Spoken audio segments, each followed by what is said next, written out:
which will have the bigger impact? Cooper Mays returning or Jaylen Wright gone? So also a little bit of who steps up with Wright out. So it's kind of a double barrel today's tough question, but for the most part, one barrel is bigger than the other.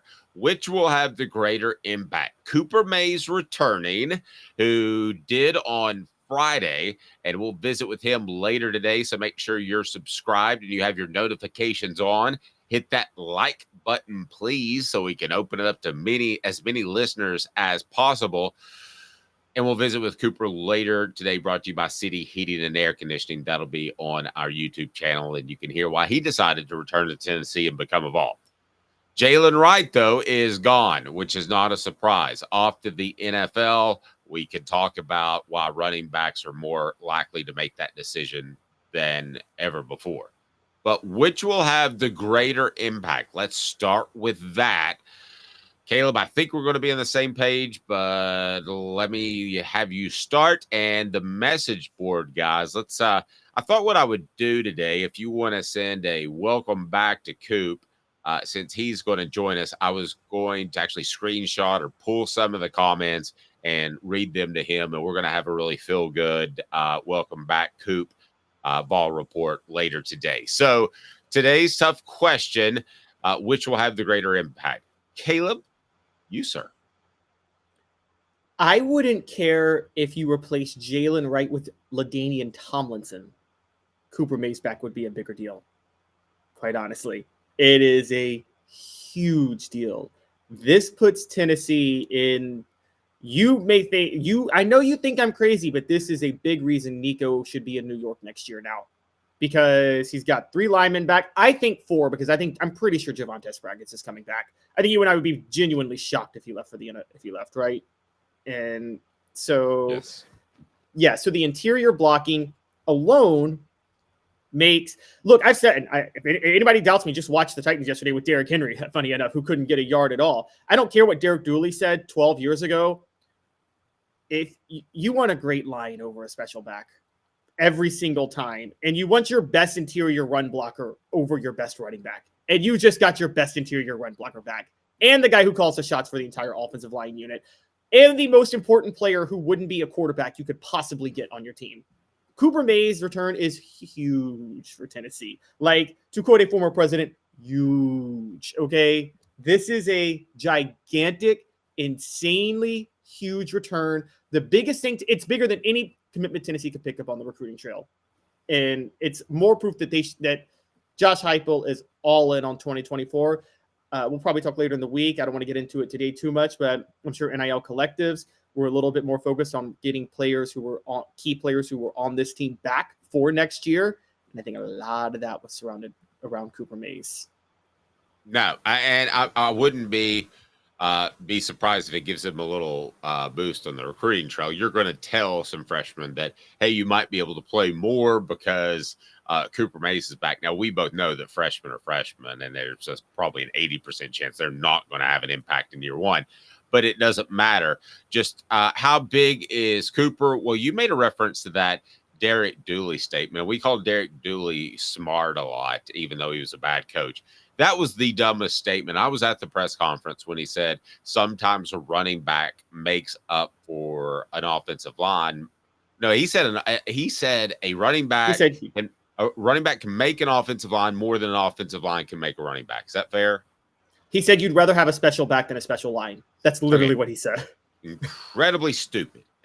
Guys, you know I love the Cowboys. Thanks for not showing up yesterday. I love Emmitt Smith, but that offensive line was just incredible. I'd rather have Barry Sanders. So there's no question that the offensive line makes the back.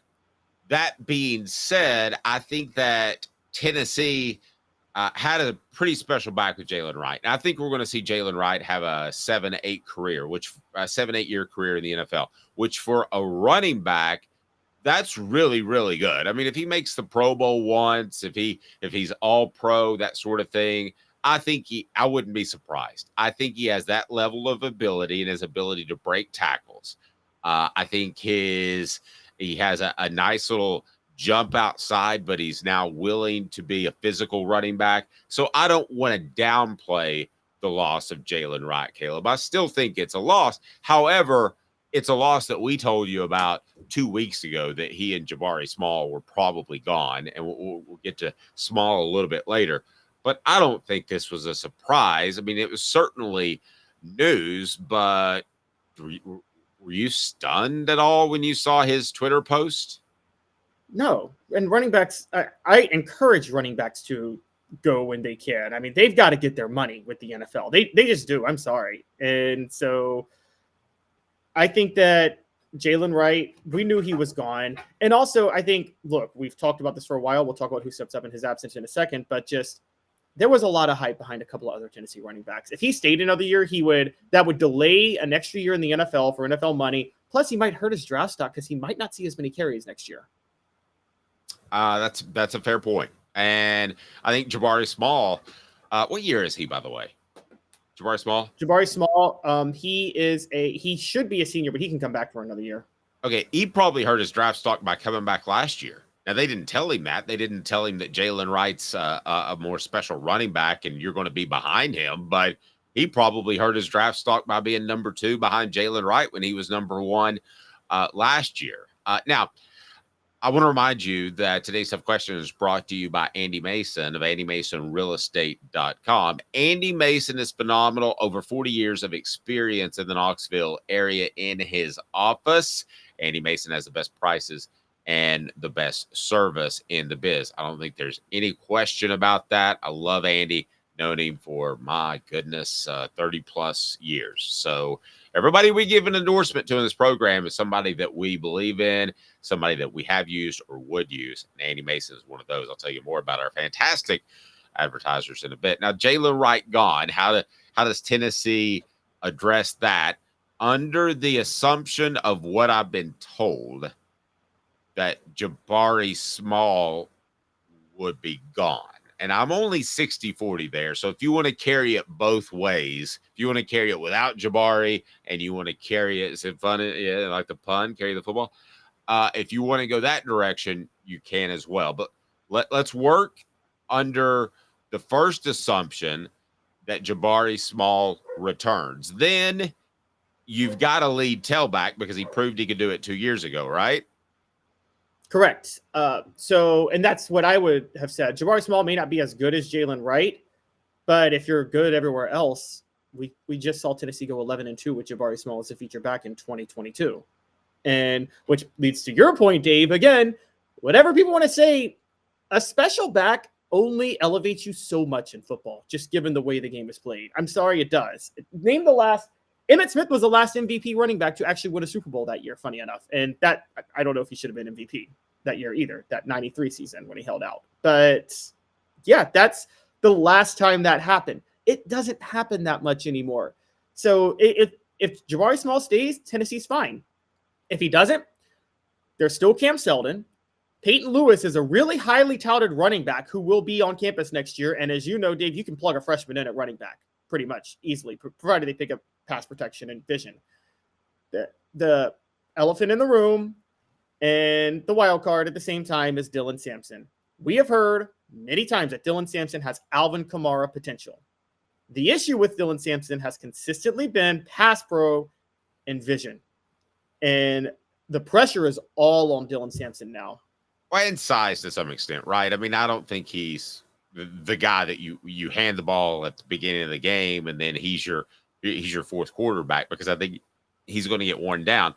But I do believe that he's the guy that after you wear a defense down a little bit, then his quickness and ability are going to take over. You're putting a lot on Seldon and Lewis. There's no question about it. But you want to talk about a transfer portal win? How about both of those guys not exploring other options when they got a lot of talk coming into the program, especially Seldon in spring practice last year, and they were MIA during the season. So, I mean, that's a transfer portal win just to keep those guys from flirting with other teams, right? Suggests that they knew something that we didn't. It Yeah, suggests that they and the coaches, they knew that they were going to play, and the coaches knew they were going to play next year. Well, Peyton Lewis is a commitment in this class, so he hasn't technically arrived yet, so he wouldn't be in the transfer portal. That would be but Deshaun Bishop, he could I have believe flipped. would. Yeah, exactly. He could have flipped, and you have Deshaun Bishop and Cam Seldon, and so now you probably will see a lot more Cam Seldon next year. I'm not so sure, or Deshaun Bishop. I still think it's very possible, Dave, that Peyton Lewis comes in and just takes over. Now, we did mention Tennessee didn't use him this year, but Khalifa Keith is in the system, and he's a short yardage back. They didn't use him a lot this year. I think he needed to develop, but I think next year they're going to have, you know, those 4th and 1s that drove you crazy that Josh Heupel didn't convert. I think next year Khalifa Keith will be the running back for 4th and 1, and they'll have him ready to go. I agree. And Levi asked me, Dave, would you have Cooper on after he leaves Tennessee? VFL perspective would be super cool. So if he had left Tennessee, yes, I was going to continue to have him on, and we'll continue to talk to Jacob as he goes through the draft process, because I find it's interesting. There are going to be some Tennessee fans that are like, why are you interviewing a guy that's not a Vol? Well, I think it's interesting, and I'm going to write something about this. I can't tell you how much I've appreciated the relationship that I've built with those two guys, and how much I've learned that, Caleb, I think that there was this impression that we all probably had that players were just gifted, and they were guys that they're wild and might get in trouble. Well, half the time I've interviewed Jacob, he's had a religious shirt on. He's had a Jesus t-shirt. I talked to them about how hard they work. So yes, we're going to continue to follow up with those guys through the draft process with Jacob, and then next year with Cooper, as long as he wants to do it. I hope he does, because we really appreciate them. And we might just add a prospect that announced he was coming back to a Vol report. That's a real possibility. The Vol report brought to you with Cooper Mays by City Heating and Air Conditioning, City Heat and Air, city.com. City Heat and Air. You've got to check them out, and they are phenomenal. And don't trust an HVAC unit that might just HVAC company that might just say, hey, you need to replace that unit. Might not need to.